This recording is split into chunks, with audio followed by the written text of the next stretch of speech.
Happy New Year to all our listeners. This is Paul Ezekiel, Senior Rig Analyst at Westwood Global Energy in Singapore. Here is a roundup of some news for the first week of January 2022. First, some new contracts to report. Enven Energy has signed a deal with Transocean to use the ultra-deepwater drillship Discoverer Inspiration for one firm well plus two options in the U.S. Gulf of Mexico. Drilling in Ewing Bank Block 963 will begin in August after the rig completes its current contract with Hess. The firm well should keep the rig busy into October. Valaris reports that ARO Drilling has been awarded contract extensions from Saudi Aramco. 3-year extensions were given to the jackups Valaris 250, Valaris 116, Valaris 143, and Valaris 146. Valaris also renewed bareboat charter agreements with ARO Drilling, which operate the rigs during the contract terms. All 4 new programs begin 1st of January and now put next availability in January 2025. Meanwhile, ARO Drilling owned jackups ARO 3003 and ARO 3004 each received 5-year contract extensions. Both charters also began on the 1st of January and now stretch rig availability through 2026. The ex-Scooter Yergain and Hank Boswell, respectively, have both worked for Saudi Aramco since 2007 when they mobilized to the region from the U.S. Gulf of Mexico. Following on from our 07th December news item, Cosmos Energy has signed a deal to take ultra-deepwater semi Valaris DPS-5 for a 105-day program in the U.S. Gulf of Mexico. Drilling in the operator's Kodiak field in Mississippi Canyon, blocks 727 and 771 will begin in February. The rig is currently stacked in Grand Isle Block 63. The semi recently mobilized to the U.S. Gulf from Mexico, where it had been working for Eni and Lukoil. Some reports suggest that Valaris could have another short contract lined up for the rig after Cosmos, in addition to Eni taking the rig back to Mexico later in the year. Following our report in October, Constellation Oil has been awarded a contract from Petrobras for ultra-deepwater semis Gold Star and Lone Star. Both rigs will work under 3-year charters in the Campos and Espirito Santo basins offshore Brazil. The semis will assist in the abandonment and decommissioning of oil production platforms, in addition to carrying out drilling, completion, and workover operations off the southeast coast of the country. Work will begin in the second quarter and now places rig availability in 2025.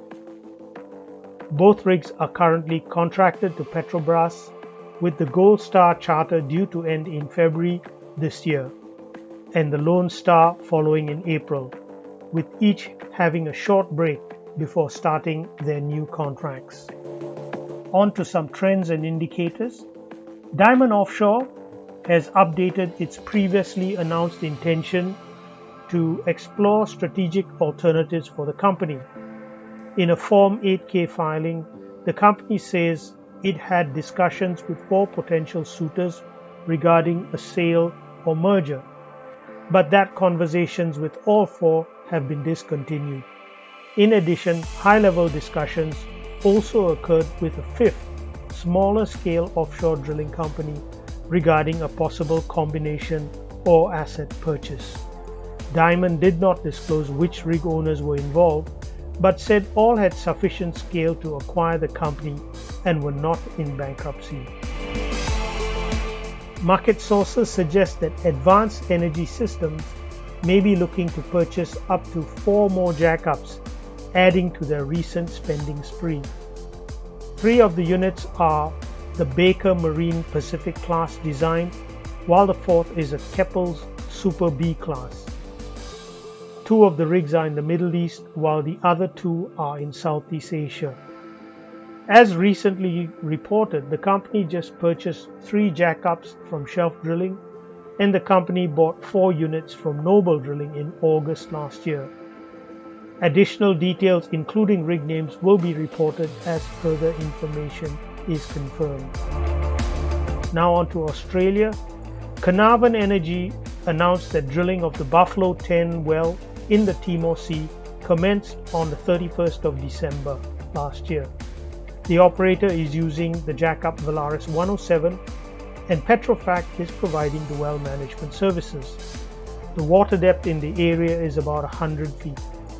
The well is anticipated to take about a month to drill and complete. The rig's next commitment is to drill 2 wells for Vermilion Energy.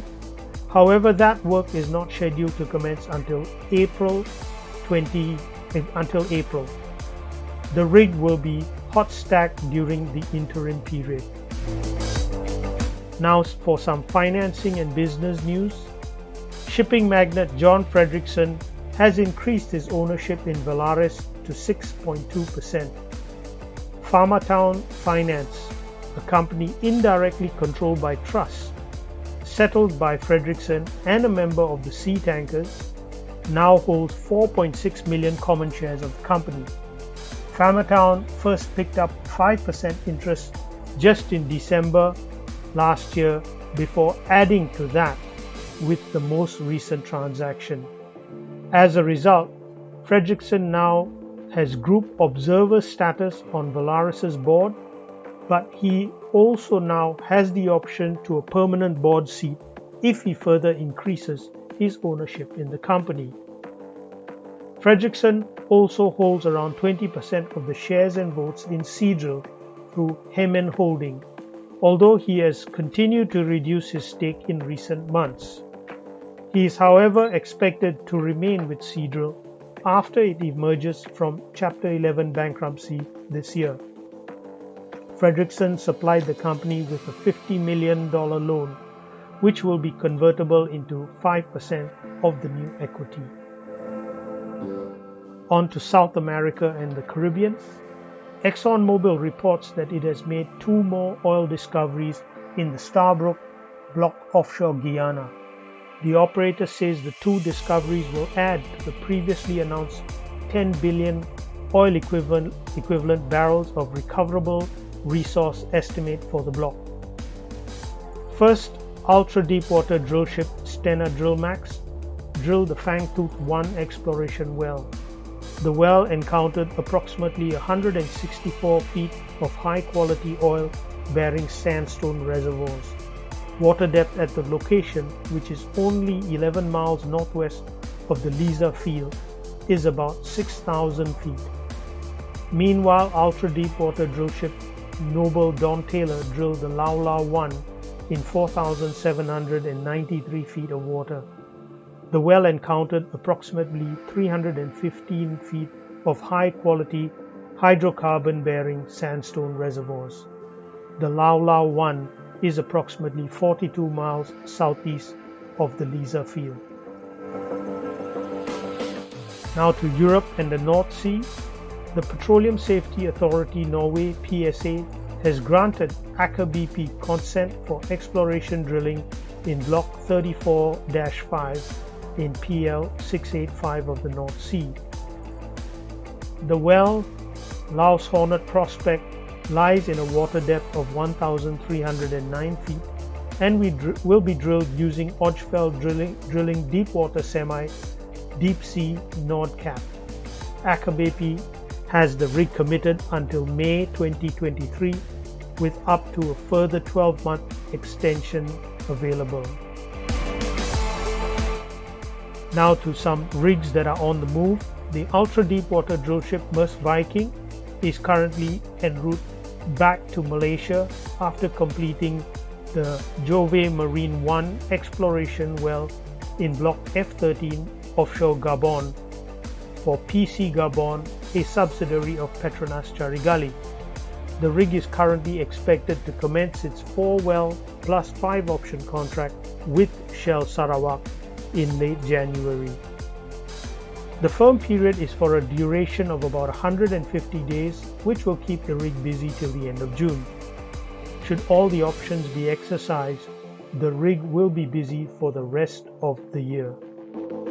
Seadrill ultra deep water drillship West Carina has departed Sri Lanka and is now en route to what is believed to be Las Palmas to undergo reactivation and final contract preparation for Petrobras. The rig is scheduled to arrive in Namibia on the 26th of January before heading on to Las Palmas. The unit had been cold stacked in Sri Lanka since January 2021. Seadrill was awarded the contract from Petrobras in late November.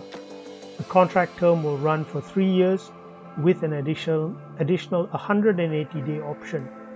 Petrobras will have the right to terminate the contract after 580 days. To North America and Mexico, ultra-deepwater drillship Valaris DS-16 has arrived in the US Gulf from Las Palmas. The rig is now in the Pascagoula anchorage, waiting to move to the ST Marine Shipyard, where it will undergo a reactivation to prepare for its previously awarded 2-year contract with Occidental Petroleum starting in Q2. The rig had been idle since late June 2020 and was cold stacked in Las Palmas in October of the same year, prior to receiving the Occidental charter. On to West Africa, Exo Atlantic is reported to be looking at drilling a well in its Deepwater Cape 3 Points West offshore block, offshore Ghana, later this year. The operator had been planning to drill the Dawa Dawa prospect in Q3 last year, but work had been delayed due to the pandemic, as well as unspecified partner disputes. However, Ghana's Petroleum Commission extended the lease term by 8 months to compensate for the pandemic time lost. Whether the company can secure a rig might be the next problem for the operator, but it is not yet clear if the drill ship or a semi will be used. And now on to the Asia Pacific region. Petronas Charigali has made a gas discovery at the Hadra-1 Wildcat exploration well in Block SK411, located in the shallow waters of the Balingan province, about 170 kilometers northwest off the coast of Sarawak. The well was drilled by Valesto Jackup Naga 2. Petronas Charigali is the operator of the block with 90% participating interest in the production sharing contract. The remaining 10% is held by ENP Malaysia Ventures. The Hadra-1 well was successfully drilled to a total depth of 6,069 feet in November 2021 and encountered gas with an approximately 656 thick sequence of high-quality sandstone and carbonate reserves. The Hadra-1 well is the operator's third gas discovery in the province in 2021 after Sirong 1 and Kulintang 1 in March and May respectively. In 2019, oil and gas were also discovered within the same play at the D18 field. The rig Naga 2 has a follow-on contract with Petronas Charigali for a period of 5 wells, and that should keep it busy through May 2022. Pertamina Hulu Energy Mahakam reported a discovery offshore Balikpapan, East Kalimantan. The operator struck oil and gas at the Manpatu 1X exploration well located in the South Mahakam area. Japan drilling jackup Hakuru 14 drilled the well to a target depth of 12,390 feet. The operator says that the well has oil and gas hydrocarbon layers with a total net pay thickness of 679 feet. At the Sepinggang Delta sequence and Sepinggang Carbonate sequence intervals with excellent reservoir quality. The operator has also identified a reservoir zone in the Sapingan Carbonate sequence where the company will carry out a follow-up flow test. Pertamina claims the mark finds the first discovery offshore Indonesia for this year. Drilling began in 9th October 2021 and the target depth was reached on the 9th of December. The operator has the Hakiru 14 under contract through August but has 2 one-year options outstanding thereafter. And finally, bore drilling jackup Idun has arrived in Kemaman Supply Base and is presently hot stacked. It completed its contract with Petronas Carigali, which had been novated to Vestigo Petroleum towards the end of the same month. The tow from the Baronia field offshore Sarawak took longer than expected due to the inclement weather during that period. The rig has a 10-well contract with Petronas Carigali starting in March. The firm duration is for about 425 days, thus keeping the rig busy through April 2023. Thank you very much for listening.